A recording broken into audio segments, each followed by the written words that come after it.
1절에서 14절까지 말씀입니다.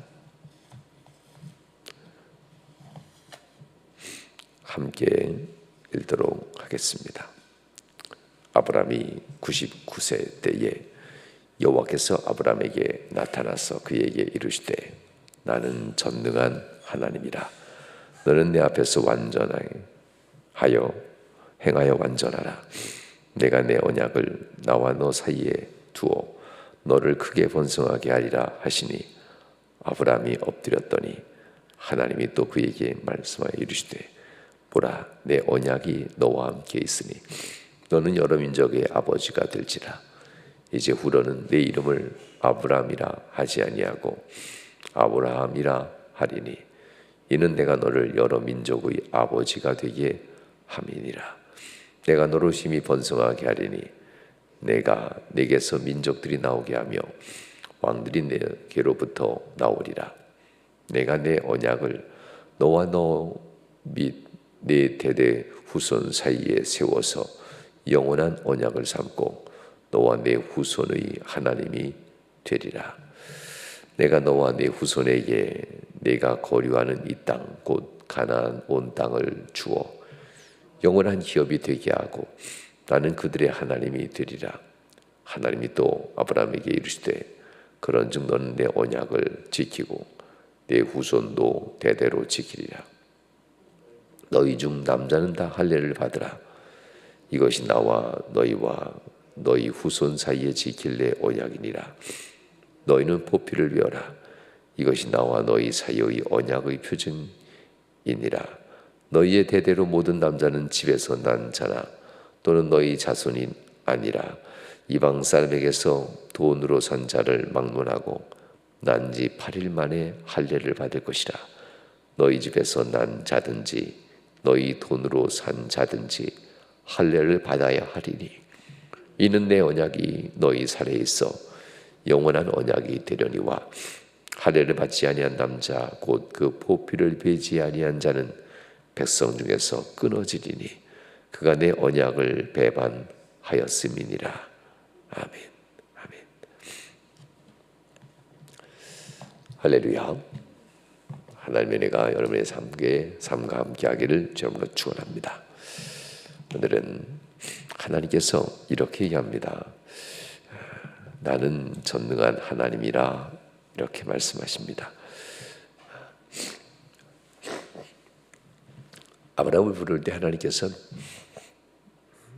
아브라함에게 무조건적인 언약을 합니다. 물론 이브리서에서는 아브라함이 갈 바를 알지 알려 하는 것보다는 하나님의 인도하심을 따라서 그 길을 떠났기 때문에 이것을 믿음으로 모셨다라고 얘기합니다. 아브라함을 부르신 그 하나님 얼마나 많은 사람을 부르셨겠습니까? 아담과 하와를 세상에 보내시고 그리고 또한 노아의 시대가 이를 때까지 수없이 많은 인생들을 부르시고 노아와 같이 하나님 앞에 반응하여서 하나님 앞에 믿음의 결단으로 순종한 이들도 있었지만 대부분의 사람들은 순종하지 아니하므로 세상에 죄가 가득 차 그 삶이 무너졌다라는 것이 노아 시대의 이야기였고요. 그 이후에도 역시 하나님은 믿음의 사람들을 계속 부르셨습니다. 믿음으로 바로 서서 가정을 지키고 이 지역 사회를 이끌고 또한 사회를 변화시키길 바라는 마음이 하나님의 간절한 마음입니다. 왜냐하면 믿음은 세상의 믿음이 아닌 하나님을 향한 믿음이었기 때문에 믿는 자는 반드시 승리한다는 것이 이게 원칙입니다. 그럼에도 불구하고 그 믿음이 연약하여 세상을 변화시키지 못하고 세상에 전복되어지는 모습들이 창세기 11장 바벨 사건까지 일어났던 일들이고 하나님이 그들을 드신 후에 다시 한번 계속 믿는 자가 있겠느냐, 내가 믿는 자를 보겠느냐, 이런 명제들은 아브라함에게만 있었던 것이 아니라 성경 전체 항상 내가 믿는 자를 보기를 원하노라 라고 하면서 아브라함에게 뿐만 아니라 아브라함 이후에도 거리를 나가보라. 의로운 자 단 한 사람만 있어도 내가 이 거리를 멸하지 아니하리라. 믿는 자를 계속 찾으십니다. 그리고 후에 가서도 역시 이스라엘을 세워갈 때도 이 나라의 나를 가장 잘 믿는 자가 누구냐? 하나님은 이렇게 항상 찾으시면서 사무엘을 통하여서도 사울 왕을 세우시기도 하시고 그리고 다윗 왕을 세우시기도 하시고 모두가 다 이유가 한 가지입니다. 진짜 나를 믿는 자, 내 말씀을 따라서 가정을 이끌어갈 자, 내 말씀을 따라서 나라를 이끌어갈 자, 나를 정말 믿는 자가 누구냐? 이 질문들은 계속하고 지금까지도 합니다. 믿어본 자가 아니라 죽을 때까지 나만 믿을 자, 뭐 이런 사람을 계속 찾지요. 그런 사람을 통해서 교회를 세워가는 것이고 그런 사람을 통해서 이 세상에 빛이 되고 소금을 되게 하는 겁니다. 그럼에도 불구하고 세상은 결국 멸망의 끝을 다다를 수밖에 없는 그러한 운명이 세상의 운명이라고 하는 것. 그래서 세상의 종말은 취소되지 아니하고 세상의 종말은 반드시 온다고 하는 것. 그럼에도 세상을 변화시키려고 세상이 종말이 임하지 않게 하려고 믿는 자가 필요한 것이 아니라 종말이 오니까 한 영혼이라도 더 예수 믿고 영생 구원에 이르게 하려고 믿는 자를 찾는 거지 세상의 종말을 막아보려고 믿는 자를 찾지는 않습니다. 하나님은 이렇게 믿는 자, 정말 나를 믿는 자, 그런 사람이 세상에 있겠느냐라고 하는데요. 아브라함이 하나님의 말씀을 들었고 믿었고 순종하여 따라 나섰다라는 것. 세상의 많은 사람에게 이 믿음을 보길 원했는데 아브라함이 그 첫 번째 믿음을 보이셨기 때문에 아브라함에게 하나님은 언약을 베푸십니다. 아무런 조건 없이 내가 너에게 복을 주리라 하면서 창세기 12장에서 그 언약을 베풉니다. 그러면서 하나님께서는 75세에 부르신 하나님께서 100세까지 기다리시죠. 오늘 본문에 보면 99세입니다. 그가 85세에 어제 읽었던 말씀에 보면 85세에 이삭이 아닌 이스마엘을 낳지요. 하갈이라고 하는 둘째 아내를 맞이하고 그 여인을 통해서 이스마엘을 얻게 됩니다. 86세에 얻고 난 후에 하나님께서 아브라함과 깊은 대화를 나누지 않으시지요. 그가 14년 뒤 이제 15년이 지나야 됩니다. 14년이 지난 99세 14년이면 짧은 시간은 아니죠. 우리 인생을 따지래도 참 오랫동안 하나님은 아브라함과의 이 시간을 오랫동안 간격을 둔 것을 보게 됩니다. 86세에 있었던 일이 16장 16절로 끝났는데 17장 1절 바로 그 다음 장 1절에는 99세에 하면서 14년이라는 세월이 훅 지나가 버리는 것을 보게 됩니다. 하나님은 아브라함의 무엇을 보셨을까? 하나님께서는 아브라함의 신앙이 성장하기를 바라신다라는 것을 보게 됩니다.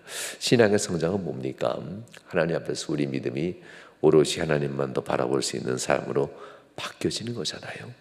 우리 인생이 하나님 앞에서 예전만 못하다, 예전만 하다, 이거 다 신앙이 성장하지 않는 겁니다. 예전만 하다, 예전만 못하다, 다 신앙이 후퇴하는 거죠. 왜냐하면 시간이 지나고 양식을 먹는데 그런데 사람이 자라지가 않아요. 어린아이의 모습을 그대로 가지고 있고 일어날 줄도 모르고 걸을 줄도 모르고 그저 맨날 먹여만 달라고 하고 함께 있어만 달라고 하고 함께 놀아만 달라고 해요. 이런 사람들이 어디에서 무슨 일을 하겠어요? 그냥 거치는 짐이 되는 거죠. 그러면서도 불구하고 세월을 많이 가졌으니 때만 쓸 줄 아는 이런 사람으로 바뀌어져요. 그럼 하나님은 안 나타납니다. 아브라함이 99세쯤 되었을 때 드디어 하나님이 보시기에 신앙이 성장해 가고 있다는 겁니다. 신앙이 멈춰 있고 예전만 못하고 예전만한 신앙 가지고는 하나님은 그를 쓸 이유가 없습니다. 오늘 보면 무조건적인 언약의 부르심으로 불렀던 25년 전의 하나님이 아닙니다.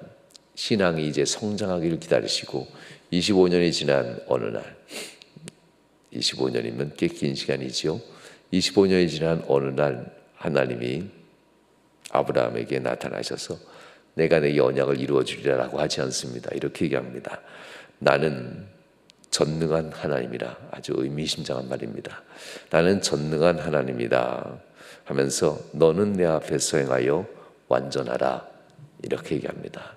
이 삶을 살아가는 데 있어서 완전하게 살아라 이런 표현을 씁니다. 신앙에 있어서 완전한 신앙을 내게 보이라 라는 뜻입니다. 완전한 신앙, 순종이죠. 내가 믿은 것을 순종으로 행하는 신앙을 보이라. 그럴 때에 너에게 베풀었던 언약이 이제부터 시작될 거야. 이런 얘기들입니다. 그러면서 2절 말씀이 이렇게 해야 되겠습니다. 내가 내 언약을 나와 너 사이에 두어 너를 크게 번성하게 하리니 라고 합니다. 아브라함이 과연 지금까지 내가 어느 정도 봐줬는데 이제부터는 내가 믿은 것을 온전하게 순종하는 행동으로 보여라 라고 얘기할 때에 어렵겠는데요. 직분 내가 받으려고 해서 받은 것도 아닌데요.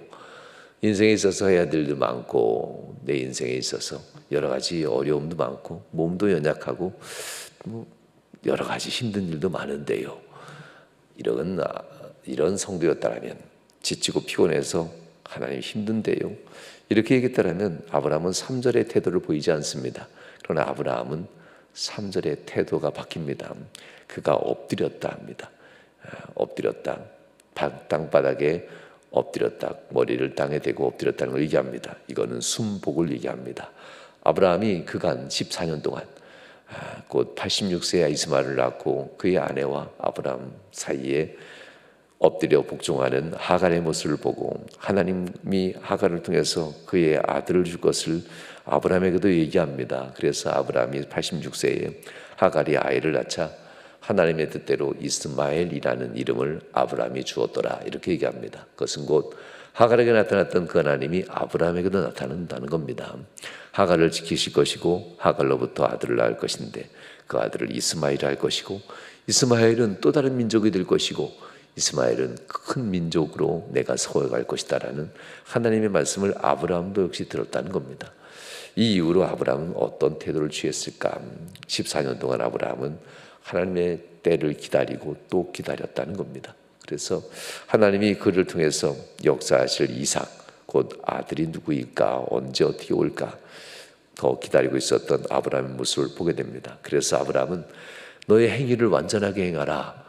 믿는다면서 어떻게 세상 방법 이것도 써보고 저것도 써보고 믿는다면서 어떻게 이거 한번 해볼까 저거 한번 해볼까 이거면 괜찮을 것 같은데요 저거면 괜찮을 것 같은데요 믿음이 아닌 세상의 사람들처럼 이것저것 찔러보는 그런 신앙이나 하고 있는 너의 모습 과연 온전하냐? 하나님의 이런 질문이었습니다. 그러자 하나님 앞에서 아브라함은 그간 14년 동안 얼마나 많은 기도와 얼마나 많은 돌아봄을 했겠습니까? 그러자 아브라함은 엎드려 순복하는 마음으로 하나님 앞에 내가 그렇게 하겠습니다라는 고백을 하는 겁니다. 그러자 하나님은 그에게 이제 언약을 세워갑니다. 4절 이하의 언약을 세우는데 이렇게 세우죠. 보라 이 쉐마 이스라엘아라는 뜻인데요. 들으라 이스라엘아. 하나님 앞에 말씀을 보라라는 뜻이기도 합니다. 그래서 이스라엘 사람들 부를 때 쉐마라는 뜻을 참 많이 합니다. 들으라라는 뜻인데요. 하나님은 이렇게 얘기합니다. 보라. 하나님 편에서 이렇게 얘기하죠. 라고 얘기합니다. 그러면 아브라함은 하나님 앞에 귀를 열고 눈을 들어 보게 되는 겁니다. 이 쉐마라는 뜻이 여기에 담겨져 있는데요. 들으라, 나를 바라보라 라고 하면서 얘기합니다. 내 언약이 너와 함께 있으니 너는 여러 민족의 아버지가 될지라. 이름을 하나님이 이제 바꿔줍니다. 이렇게 바꿔주죠. 내가 이제 후로는 내 이름을 아브라함이라 하지 아니하고 아브라함이라 하리니 이는 내가 너를 여러 민족의 아버지가 되게 함이니라. 내가 너로 심히 번성하게 하리니 내가 내게서 민족들이 나게 하며 왕들이 내게로부터 나오리라. 이 아브라함에게 준 하나님의 언약입니다. 이름을 바꾸시고 그리고 그 이름에 바꾸신 의미는 내가 그 이름과 같은 복을 받게 될 것이기 때문에 바꾼다라고 합니다. 이제 후로는 내 이름을 아브라함에서 아브라함이라 바꿔준다. 하나님 앞에서 이 아브라함과 아브라함은 달라집니다. 아브라함은 내가 이룰 수 있는 꿈이라면 아브라함은 하나님이 이루어 줄 수밖에 없는 꿈을 얘기합니다. 우리 인생에 있어서 이름을 바꿔주는 축복들, 내가 할 만한 것을 기도하는 성도에서 과연 하나님이 하셨군요라는 것을 기도하는 성도로 바뀐다는 겁니다. 하나님이 하셨음에도 불구하고 하나님이 한 것을 인정하지 않는 성도들도 종종 있곤 한데, 그렇지만 하나님 앞에 이것은 매우 중요합니다. 내가 할 만한 것을 구하는 것, 내가 소원하는 것을 구하는 것을 뛰어넘어 하나님이 내게 이루실 것이 무엇인지 알고 그것을 구하는 성도로 인생을 사는 것, 이것을 이름을 바꿔준다는 뜻으로 오늘 본문은 얘기합니다. 그래서 네가 후로는 너 몇몇의 아비, 네 가정이나 잘 되는 그러한 사람이 아니라 너로 인해서 이 민족이 잘 되고, 너로 인해서 지역사회가 잘 되고, 너로 인해서 이웃이 잘 되는 그러한 사람으로 내가 너를 복 있는 믿음의 사람으로 만들려 한다. 그렇게 되게 할 것이다 라고 얘기합니다. 그러면서 하나님께서는 이 언약은 너 당대만 있는 것이 아니라 7절에 이렇게 얘기합니다. 내가 내 언약을 나와 내 후손, 나와 너 및 내 대대 후손 사이에 세워서 영원한 언약을 삼고 너와 내 후손의 하나님이 되리라 라고 얘기합니다. 믿는 자의 삶을 얘기하는데요, 하나님 앞에 믿음을 가진 믿는 자의 삶들이 자자손손 하나님을 의지하고 따른다는 겁니다. 아버지만한 믿음이 아들에게서 안 나오는 이유는 뭘까요? 아버지만한 믿음이 딸에게서 안 나오는 이유는 뭘까? 아직 성장하지 않았기 때문일까? 아니면 어려서부터 이 언약을 가르치지 못해서일까? 아니면 그 아버지와 어머니가 이 언약을 처음부터 모르고 신앙생활하고 해서 그럴까? 이 셋 중에 하나겠지요.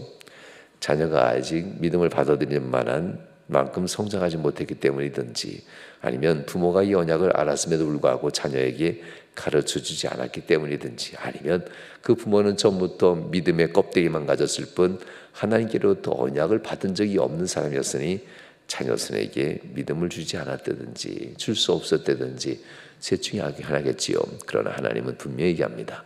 너에게 요구하는 것은 너의 자녀에게도 요구할 것이다. 이 언약의 축복을 자녀에게도 그대로 흘러가게 될 때는 너에게 온전한 순복을 요구했던 나 여호와 하나님은 너의 자녀에게도 순종과 복종 그대로 요구할 것이다. 그래야만 너와 내 자녀에게 주었던 이 복이 유지될 것이다 라는 거지요. 후에 이스라엘 사람에게 하나님께서는 내가 너를 뱉어내리라 라고 합니다. 요한계시록에서는 뜯어엎든지 차든지 하라. 이 중간에 있으면 내가 토하여 내지 않겠느냐 라고 얘기하지요. 그러면서 하나님이 부른 이 가나안 땅, 축복의 땅, 이 언약으로 말미암아 주어진 축복에서 이 땅이 너를 토해내 버리리라. 이렇게 하나님께서는 정말 실행하십니다. 하나님은 그래서 전능한 하나님이시라. 이 전능이라는 뜻은 무엇인지 해줄 수 있는 이 하나님의 뜻이 아닙니다. 전능, 하나님의 공의를 얘기합니다. 무엇이든 행할 수 있는 하나님, 우리를 위해서 행하시는 분이 아니라 선한 일에 있어서도 선을 온전하게 행하시고 공의, 불의에 있어서는 온전한 심판을 행하시는 그 전능한 하나님이기 때문에 너희는 완전히 믿음으로 행함에 있어서 완전한 삶을 살아라라고 얘기했던 겁니다. 그래서 하나님께서는 이것을 네가 꼭 기억해야 된다. 그리고 네 자녀에게 난지 8일 되었을 때에 이 어린아이의 포피, 할례라고 하죠. 이 포피를 포경수술과도 같은 건데요. 이 포피를 잘라내므로써 어린아이에게 흔적을 남겨줘야 한다라고 합니다. 그래서 이것을 볼 때마다 또한 물을 때마다 아버지, 어머니 이게 뭡니까? 라고 질문할 때 자기 몸에 새겼던 이 흔적을 통해서 하나님이 너를 구별하여 세상과 언약을 지키도록 하였는데 내가 하나님 앞에서 이 언약, 하나님 앞에 믿음의 순종을 온전히 행할 때, 곧 언약 말씀을 따라 순종할 때 하나님이 이 복을 너에게 유지한다 하셨다. 이 복을 잃어버릴 수도 있고 너를 버릴 수도 있는 하나님의 흔적이 내 몸에 새겨졌느니라. 너는 그러므로 세상 길 가지 말고 오직 하나님의 말씀을 따라 순종한 자로 살아가야 너의 인생에 평탄하게 될 것이니라. 이 나면서부터 아이에게 이 흔적을 몸에 남김으로 하나님과 그 아이는 언약의 백성이 된다는 겁니다. 14절 말씀 하나님 이렇게 얘기합니다.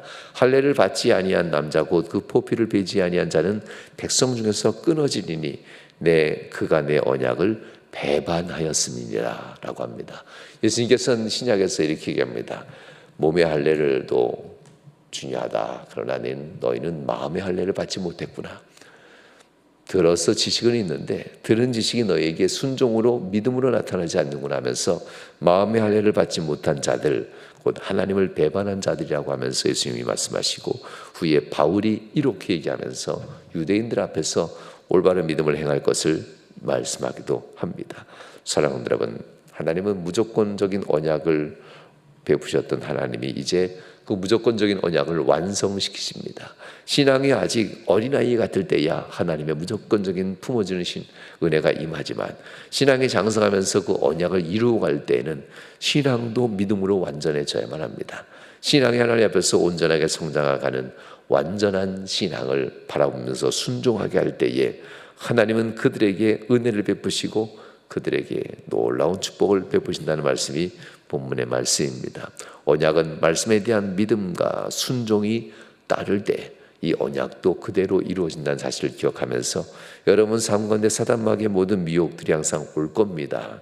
올 때마다 하나님 앞에 무조건 나를 사랑하시는 하나님보다는 하나님도 조건이 있었습니다. 그 아들을 죽이시기까지 사랑하신 하나님, 이게 조건이었잖아요.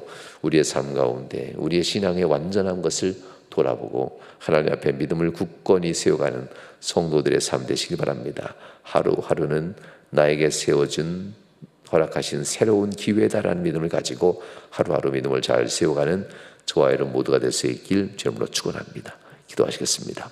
좋으신 하나님 감사합니다. 하나님은 언약의 백성이 받을 복을, 그 함께 그 복을 누리기 위한 삶의 길에 말씀에 순종하라고 합니다. 하나님도 함께 기뻐하면서 놀라운 복을 베푸시고 싶은 하나님의 마음을 기억합니다. 하나님 명함에 있는 모든 성도들이 그 삶의 길 한가운데서 주의 말씀에 순종하며 온전하게 행하기 위해서 정말 마음의 결단함과 애씀으로 가게 하시고, 세상의 유혹과 세상의 미혹 앞에서 흔들리지 않는 믿음으로 오직 주 여호와 영광만 위하여 설 수 있는 저희 모두가 되도록 은혜 도하여 주옵소서. 복 주심을 간절히 바라며 예수님 거룩한 이름으로 축복하며 기도하옵나이다. 아멘. 이제는 아버지 하나님의 극진하신 사랑하심과 성자 예수 그리스도의 거크신 은혜와 성령 하나님께서 내주 교통 충만 역사하시는 은총이 살아난 모든 성도들 삶 속에 이후로부터 영원히 함께 하시길 축원하옵나이다. 아멘. 아멘. 말씀 의지하시면서 하나님 앞에 합심하여 기도드리시겠습니다. 하나님 감사합니다. 믿음으로 승리하는 복된 삶을 사는 성도들 되도록 은총 도하여 주시옵소서. 사랑하는 복된 성도들에게 은혜와 권능 도하여 주셔서 소원의 기도드리